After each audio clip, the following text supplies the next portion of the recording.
Tapi pihak polisi nggak serta-merta percaya kesaksiannya itu. Kenapa bisa gitu ya? Karena ternyata rupanya ini adalah trik yang sering dilancarkan Jeremy.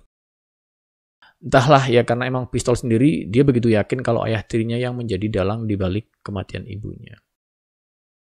Halo Ces, balik lagi di channel Ngompas, channel yang ngomongin apa saja. Ini adalah kasus masih misteri. Kali ini kita bakal mengulik sebuah kasus raibnya seorang penata rambut yang bernama Patrice Andres, di mana nggak ada yang tersisa darinya selain sekantong abu kenangan dari sang anak dan misteri yang hingga kini masih menggelayuti kehidupan setiap orang yang terlibat di dalamnya. Tapi siapakah Patrice Andres ini dan bagaimana kisahnya? Mari kita simak video ini sampai habis, Ces. Dan seperti biasa, sebelum kita bahas detail kasus ini, mari sama-sama kita simak intronya dulu, Ces.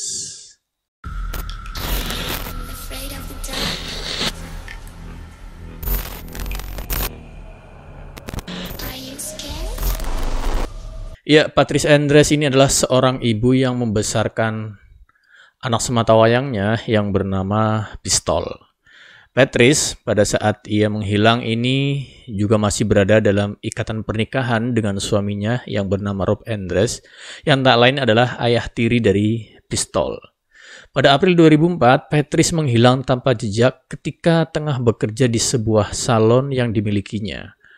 Gak ada saksi mata, kecuali beberapa penduduk lokal yang melihat ada sebuah mobil yang terparkir di depan salonnya itu. Kasus menghilangnya Patrice ini menimbulkan duga yang sangat mendalam di benak putranya, Pistol, ya. Terlebih lagi karena perlakuan buruk sang ayah tiri semenjak ibunya ini menghilang. Begitu Patrice lenyap tanpa jejak, ya, Rob Andres kemudian segera mengganti kunci pintu rumahnya. Tujuannya adalah agar Pistol nggak lagi bisa masuk ke dalam rumah tersebut. Secara halus bisa dibilang Rob berniat mengusir putra tirinya itu biar nggak bisa balik ke rumah gitu ya. Pistol yang kala itu tengah mengalami mental breakdown akibat ibunya yang menghilang dan kemungkinan besar tewas ya, akhirnya dia kembali ke rumah ayah kandungnya yang sudah sejak lama berpisah dengan dirinya dan ibunya tentunya. Tapi ini Ces, bukan drama keluarga ala Cinderella nih yang pingin saya tekankan di sini, melainkan perilaku aneh dari Rob yang kala itu ya, yang membuat kita curiga ya bahwa ia menjadi dalang di balik menghilangnya Patrice. Sekitar 600 hari semenjak Patrice menghilang atau kira-kira hampir 2 tahun lah ya. Ini ada seorang pria yang dia lagi mengajak anjingnya jalan-jalan di dalam hutan. Dia menemukan sesuatu yang janggal dan juga mengerikan, yaitu tengkorak dan tulang belulang. Begitu polisi menurunkan tim forensik untuk menyelidikinya, ternyata didapatkan bahwa jenazah itu adalah jenazah Patrice Andres. Kejadian ini kembali memendamkan duka ya pada putra sematawayangnya Pistol, karena ia kini menemukan jawaban di mana selama ini ibunya berada. Walaupun tentu aja sebetulnya ini bukan jawaban yang diinginkan oleh si Pistol gitu ya. Hingga kini pertanyaan yang sama juga masih menggelayuti pikirannya, siapa sebenarnya yang membunuh ibunya dan kenapa ya? Apa latar belakang di balik itu gitu. Yang mengejutkan, polisi kemudian mengaitkan kematian misterius si Patrice ini dengan 2 pembunuh berantai yang berkeliaran di area dekat di mana Patrice menghilang. Tersangka pertamanya adalah seseorang bernama Jeremy Brian Jones. Ini adalah seorang pemuda asal Alabama yang dikenal tampan dan charming gitu ya, tapi menyembunyikan kepribadian kejam sebagai psikopat ya. Pada 2005, Jeremy ditangkap dan didakwa atas tuduhan pembunuhan tetangganya sendiri bernama Lisa Nichols. Gak hanya direnggut keperawanannya, ternyata Lisa juga dibakar hidup-hidup nih di rumahnya sendiri. Yang tentu ini membuktikan watak keji dari si Jeremy.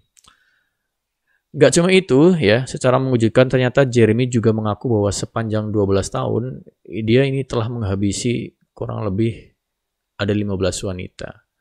Dan fakta lain lagi, Jeremy dikenal suka berpindah-pindah nih. Ya, makanya gak heran korban-korban pembunuhannya ini bisa berasal dari beberapa negara bagian yang berbeda nih. Ada mulai dari Alabama, Oklahoma, Kansas, dan Georgia.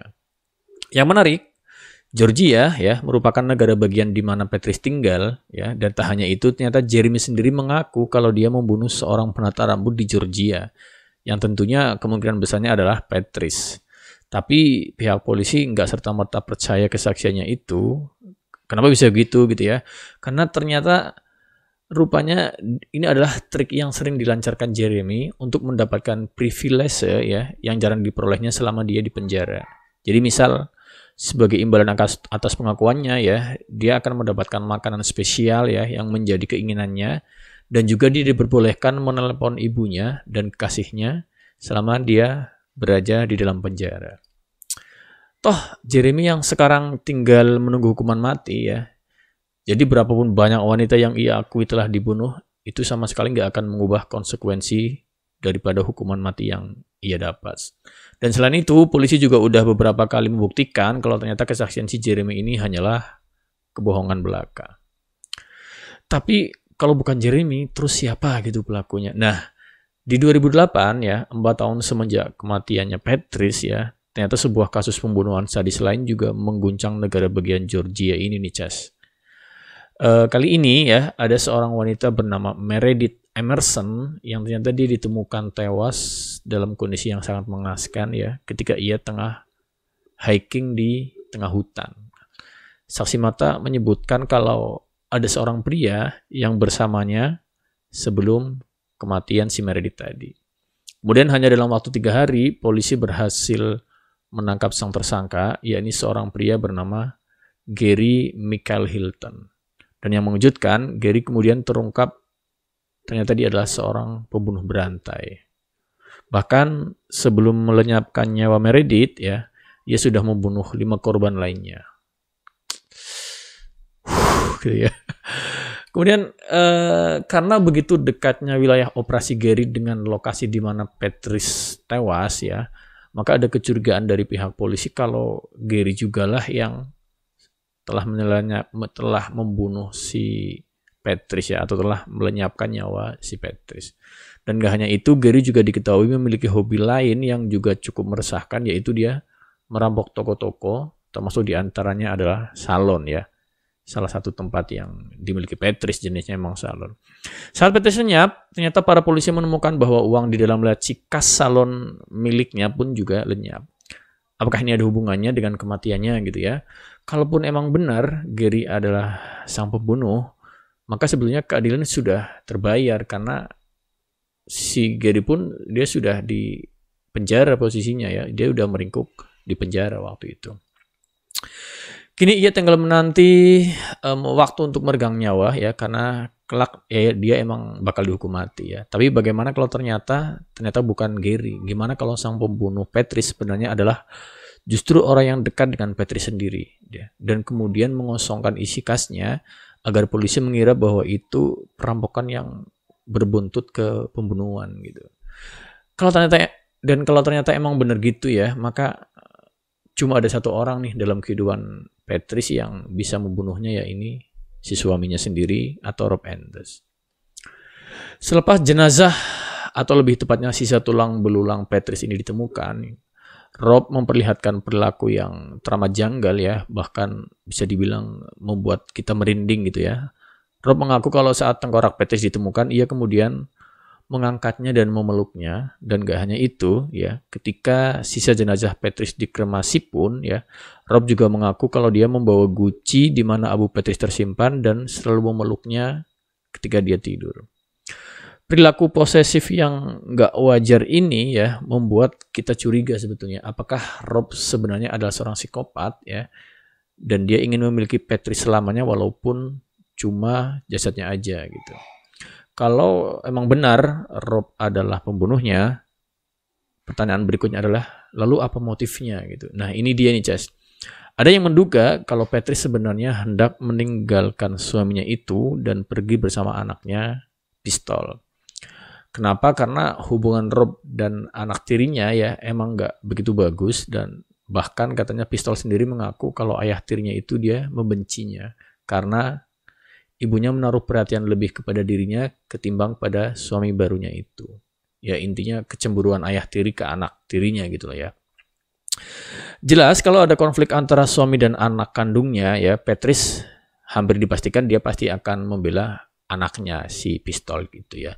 Tapi ada satu masalah nih yang agak janggal juga. Ternyata Rob punya bukti konkret kalau ia memiliki alibi pada saat Patrice Andres menghilang. Bukti itu adalah sebuah kwitansi dari sebuah pom bensin ya, yang membuktikan ia berada di tempat lain saat si Patrice lenyap. Tapi itu justru memunculkan kecurigaan baru. Pertama, apakah kalian pernah nggak sih sengaja menyimpan nota dari pom bensin gitu? Kemudian kalian simpan rapi di dompet misal gitu ya. Karena umumnya kebanyakan orang akan membuang nota-nota itu ya. Atau bahkan nggak memperhatikan di mana letaknya. Kalaupun nggak dibuang, ditaruh di mana biasanya nggak diperhatikan. Akan sangat sulit misal ya tiba-tiba saya disuruh mencari nota spesifik pada tanggal itu. Kemudian saya bisa menemukan. Nah anehnya si Rob ini ternyata dia menyimpan nota ini seolah-olah dia tahu kalau suatu saat dia bakal butuh nota tersebut gitu. Dan yang kedua, ketidakberadaan Rob saat Patrice menghilang bisa saja dijelaskan dengan mudah, yaitu adanya pembunuh bayaran. Apakah Rob benar-benar menyewa seseorang untuk membunuh Patrice, ataukah seseorang yang dibayar Rob itu sebenarnya hanya disuruh untuk menakut-nakuti, tapi tanpa sengaja berakhir dengan pembunuhan yang sebenarnya? Nah ini yang kemungkinan-kemungkinan yang berikutnya. Entahlah ya, karena emang Pistol sendiri dia begitu yakin kalau ayah tirinya yang menjadi dalang di balik kematian ibunya.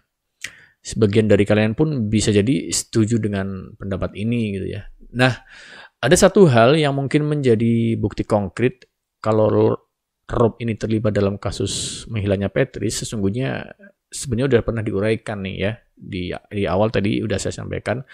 Kalau kalian jeli ya, merhatiin video ini dari awal, mungkin kalian udah tahu ya. Karena saya udah menceritakan kalau sehari setelah Patrice menghilang, ini Rob ini melakukan sesuatu yang membuatnya layak dicurigai. Ia mengganti kunci pintu masuk ke rumahnya. Ya nggak ada penjelasan pasti sih kalau ia melakukannya agar Pistol putra tirinya ini nggak bisa masuk ke rumah. Tapi tetap aja hal itu terkesan janggal gitu ya. Kalau ada keluarga atau kenalan ya yang sanak saudaranya menghilang ya, maka ayah, ibu, suami, istri, atau ya anak yang masih ada di rumah, mereka pasti nggak bisa move on ketika orang tersayangnya lenyap tanpa jejak. Nah, biasanya mereka akan berharap kalau orang terkasihnya tersebut masihlah hidup dan bahkan setelah bertahun-tahun ya, semenjak peristiwa menghilangnya itu ya, semisal ya ada ibu yang bahkan dia nggak akan pernah pindah rumah atau selama bertahun-tahun bahkan tetap menjaga kamar anaknya sama seperti dulu untuk menjaga-jaga kalau suatu ketika anaknya ini dia akan pulang. Ada juga yang nggak mengunci pintu sama sekali dan bahkan membiarkan terbuka tiap malam karena dia berharap seandainya orang yang dikasihinya ini dia akan pulang gitu. Bisa disimpulkan kalau perilaku Rob yang segera mengganti kunci begitu Patrice menghilang ini ya agak mencurigakan gitu. Seolah-olah Rob tahu bahwa Patrice ini dia nggak akan pernah kembali. Nah ini disinilah muncul kecurigaannya. Tapi menurut dugaan ada beberapa hal yang sepertinya nggak sesuai dengan pernyataan Rob kala dia diwawancara ya. Yang diam-diam sebetulnya melunturkan kecurigaan tadi nih. Misal ia mengaku memeluk Abu Patrice ya tiap malam dan dari penuturannya terkesan dia begitu memujanya. Tapi kenyataannya terkuak kalau Rob malah menyimpan Abu itu di dalam sebuah lemari ya, dalam sebuah plastik yang teronggok dalam sebuah kardus yang bisa dibilang usang ya. Kalau ternyata penuturan Rob emang benar ya, kalau ia begitu memuja Abu si Patrice ini seakan-akan istrinya ini masih hidup, bukannya seharusnya ia menyimpannya di tempat yang lebih terjangkau, lebih mudah dilihat gitu ya. Misal ya kayak di film-film Hollywood gitulah ya. Biasanya keluarga menyimpan Abu anggota keluarga mereka tuh di sebuah guci yang diletakkan di atas perapian gitu sehingga mereka bisa kapanpun melihatnya gitu ya dan merasakan kehadiran orang yang udah meninggal gitu ya. Dan seluruh anggota keluarga yang lain juga biasanya berkumpul di tempat tersebut ya. Abunya ditaruh di guci itu. Kalau ternyata Rob menyimpan Abu Patrice di dalam lemari yang ya dibiarkan begitu aja, apalagi dalam seonggok plastik gitu ya, bukankah itu berarti ia sudah jarang melihatnya dan gak lagi mempedulikannya gitu ya? Apakah penuturan Rob cuma sesuatu yang dilebih-lebihkan ya agar kecurigaan gak jatuh kepada dia gitu ya? Kalaupun benar, apakah itu hanya bukti kerinduannya aja pada mendiang sang istri, atau emang perilaku Rob menyimpan abu istrinya itu adalah perwujudan perilaku pembunuh berantai yang paling umum, yakni menyimpan abu dari para korbannya? Karena memang ada juga pembunuh berantai yang seperti itu, dia menyimpan abu dari para korbannya. Entahlah, mungkin hanya waktu yang bisa jawab dan memberi keadilan atas ya kematian si Patrice Endres ini yang emang sampai sekarang belum menemukan titik terang. Oke Ces, begitu dulu video kali ini. Kalau kalian suka dengan video ini, silahkan berikan komen di kolom komentar ya. Tentunya juga like, share, dan jangan lupa subscribe channel ini pastinya. Sampai ketemu lagi di video-video selanjutnya, tentunya dengan kasus-kasus lain yang gak kalah menarik tentunya untuk kita bahas dan kita kupas sama-sama. Bye.